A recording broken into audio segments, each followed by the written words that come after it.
High guys good morning welcome back to my channel. আশা কৰিছোঁ আপোনালোক ভালে আছে, ময়ো ভালে আছোঁ। আজি আৰু এটা ভিডিঅ' লৈ আহিলোঁ আপোনালোকৰ মাজত। ৰাতিপুৱাই দেখিছেনে বাপৰে বাপ ৰ'দটো ওলাইছে।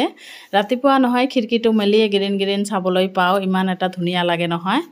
আৰু ৰ'দ দেখিতো ভয়ে লাগে গোটেই দিনটো যে কেনেকৈ পাৰ হ'ব। এতিয়া ৰুটি বনাই আছোঁ ৰাতিপুৱা উঠি, কাৰণ ল'ৰা স্কুলত যাব ৰেডি চেডি হৈ আছে।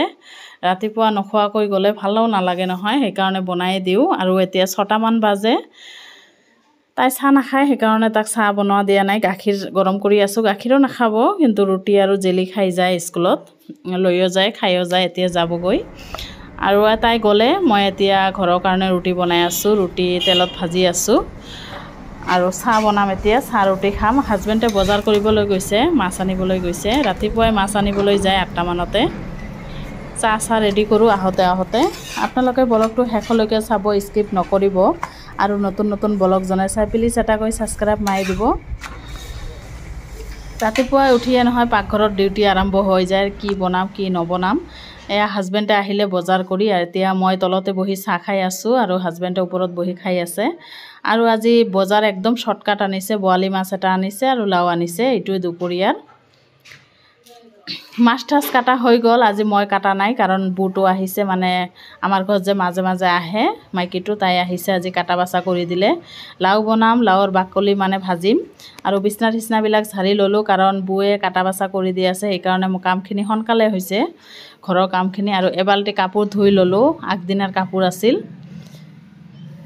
এতিয়া শুকা দিবলৈ চাদৰ ওপৰত যাম। আৰু এইটো ঘৰ দেখিছেনে, পুৰণি চিনাকি যে, সিহঁতে মাতিছে, ফোন মাৰিছিল, কিয় বা মাতিছে, যাই আছোঁ সেইকাৰণে তলা মাৰি। কামখিনি হৈছে, ৰন্ধা বঢ়া হোৱা নাই।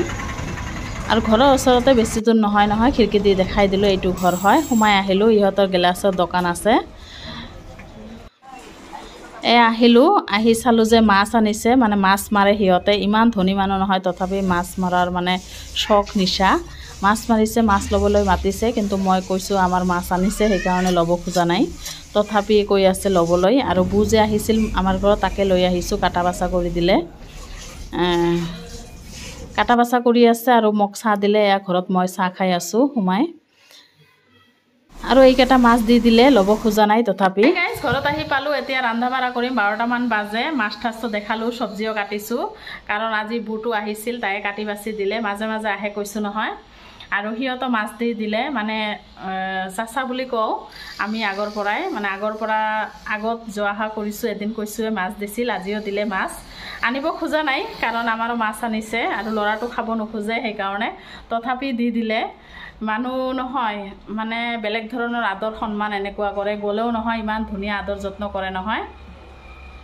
আহক দেখাই আছোঁ, বেছি আৰু বক নকৰোঁ, দেৰি হৈ গৈছে, ৰন্ধা বঢ়া কৰোঁ। মাছখিনি দি দিলে, আনিব খোজা নাই, কাৰণ ল'ৰাও খাব নোখোজে, আমাৰো মাছ আনিছে সেইকাৰণে। তথাপি দি দিলে ভাজি খাবলৈ। আৰু দুদিন নহয় পঠাই দিছে, আৰু আজিতো ফোন কৰিছিল যোৱাৰ কাৰণে। আৰু এইটো হৈছে মেহেন্দি পাতা লৈ আহিলোঁ মূৰত দিবলৈ, মূৰটো ইমান বিষাই থাকে নহয়, সিহঁতৰ ঘৰত আছে। আৰু কণী বনাম ল'ৰাৰ কাৰণে, কাৰণ আজি ইলিচ মাছ নাই, সেইকাৰণে কণী বনাই দিম তাক।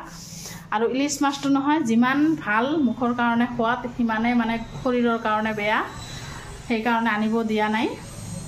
যিয়ে নহওক মই কাম চাম এইবিলাক কৰোঁ, চাহ ঠাহ খোৱা কাপ চাপ আছে, কাৰণ সিহঁতৰ ঘৰত গৈছিলোঁ নহয়, দেৰি হৈছে, সেইকাৰণে এতিয়া ধুই চুই ল'ম, আহি আছোঁ গাইছ অলপ পিছত। আৰু চাদৰ ওপৰত কাপোৰ আছে, লৈ আহোঁ, ইমান ৰ'দ দিছে নহয়, কাপোৰবিলাক একেবাৰে জ্বলি পুৰি ছাই হৈ গ'ল। ব্লগটো আপোনালোকে চাই থাকক শেষলৈকে, আহি আছোঁ। এতিয়া দুপৰীয়াৰ কাৰণে ৰন্ধা বঢ়া কৰিম আৰু মছলাখিনি কৰি ল'ম। মেহেন্দি পাত যে আনিছিলোঁ, সেইটো গ্ৰাইণ্ডাৰত পেষ্ট কৰি ল'ম। আৰু এইটো ল'ৰাৰ কাৰণে কণী আৰু বেঙেনা, তাইতো মাছ খাব নোখোজে, সেইকাৰণে আজি বনাই দিলোঁ। আৰু মাছ ফ্ৰাই কৰিম, সিহঁতৰ পৰা আনিছিলোঁ যে, এইটো বৰালি মাছ, মানে লাও দি বনাই আছোঁ।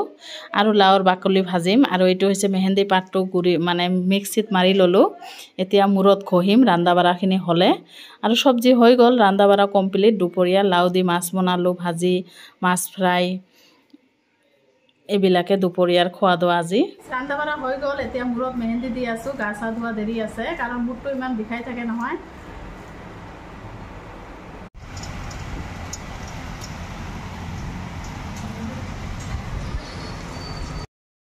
এতিয়া সন্ধিয়া হ'ল 6টামান বাজে আৰু এতিয়াও গা চা ধোৱা নাই কাৰণ এয়া মূৰত মেহেন্দি দিছোঁ কাৰণ মূৰটো নহয় কেইদিনমান ধৰি ইমান বিষাই আছে ভাবিলোঁ অলপ মানে পাতা মেহেন্দি আনি দি দিওঁ আনিছোঁ আনি পেলাই গ্ৰাইণ্ডাৰত পেষ্ট কৰি দি দিলোঁ দেখালোঁ আৰু এতিয়াহে মই গেছ ঠেছবিলাক চাফা কৰি আছোঁ দুপৰীয়া ভাত চাত খাই নহয় অলপ গল্প চল্প আটা মাৰিলোঁ কাৰণ আলহী আহিছিল গল্প চল্প কৰিলোঁ তাৰপিছত এতিয়াহে কাঁহী বাতি ধুই আছোঁ এয়া গেছ ঠেছ চাফা কৰি আছোঁ দুপৰীয়াৰ খোৱাৰ কাঁহী বাতি ধুই আছোঁ এয়া দেখিছেনে কাঁহী বাতি ইমান মাখা ওলাইছে এতিয়া ধুইছোঁ গা চা ধুম একেবাৰে সন্ধিয়া আহি আছোঁ ইমান মাখা কাঁহী বাতি ওলাইছে ধুই ল'ম এতিয়া আৰু গেছটো চাফা কৰি আছোঁ চাৰ্ফেদি গেছটো চাফা কৰি ল'লোঁ কাৰণ তেল চেল মানে কিবা লাগি থাকে সেইকাৰণে এইটোও চাফা কৰি ল'ম আৰু সন্ধিয়াৰ বতৰ দেখিছেনে কিমান ধুনীয়া হৈ আছে বতৰটো বাহিৰত কিন্তু অলপ অলপকৈ বতাহ দি আছে কিন্তু এইটো ঘৰত যে ইমান গৰম লাগে নহয় যে নহওক মই কাম চাম কৰি একেবাৰে আহি আছোঁ সন্ধিয়াটো হৈছে চাহ খোৱাৰ সময়ত আহি আছোঁ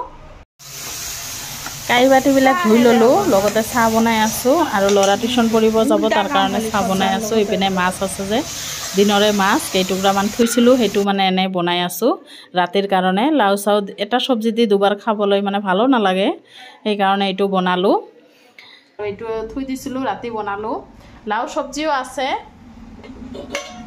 এইটো লাও চব্জিও আছে এতিয়া ভাতটো বহাই দিলোঁ আৰু চাহ খাম এতিয়া তো কমপ্লিট হৈ গ'ল ৰাতিৰ আৰু এতিয়া চাহ খাম কাৰণ সন্ধিয়া চাহ খোৱা নাই ল'ৰা চাহ খাই টিউশ্যন পঢ়িব গৈছে আৰু মোৰ জীৱন যাপন দেখাই দিলোঁ কাৰণ ৰাতিপুৱা উঠিয়ে পাকঘৰৰ পৰা ৰাতিলৈকে পাকঘৰতে দিনটো কাটে আৰু